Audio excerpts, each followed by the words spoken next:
Ciao a tutti, oggi vi mostrerò come riparare temporaneamente una sedia anteriore destra di un Citroen C4 con due porte se la testa di filo di acciaio che aziona il meccanismo di abbassamento si rompe.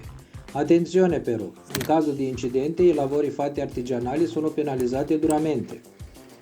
La soluzione è semplice, basta attaccare la testa rota con il gancio con un filo filato.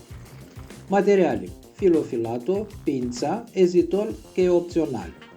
Smontare il coperchio della sedia. Per farlo è necessario svitare una vite che si trova nella parte inferiore del coperchio. Una volta svitato, il coperchio si rimuoverà facilmente.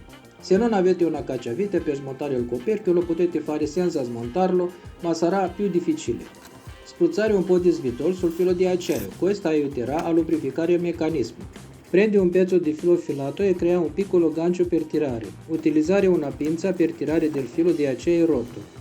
Tenere ferma la testa di filo di acciaio. Avvolgere il filo filato attorno della testa del filo di acciaio rota assicurandosi di stringere bene. Fare passare il filo filato attraverso il foro nella parte superiore del meccanismo di abbassamento.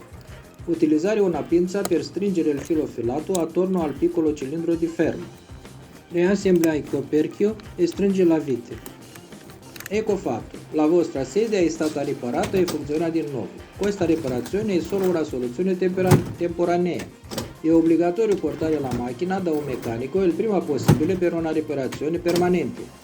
Attenzione di nuovo, in caso di incidente i lavori fatti artigianali sono penalizzati duramente.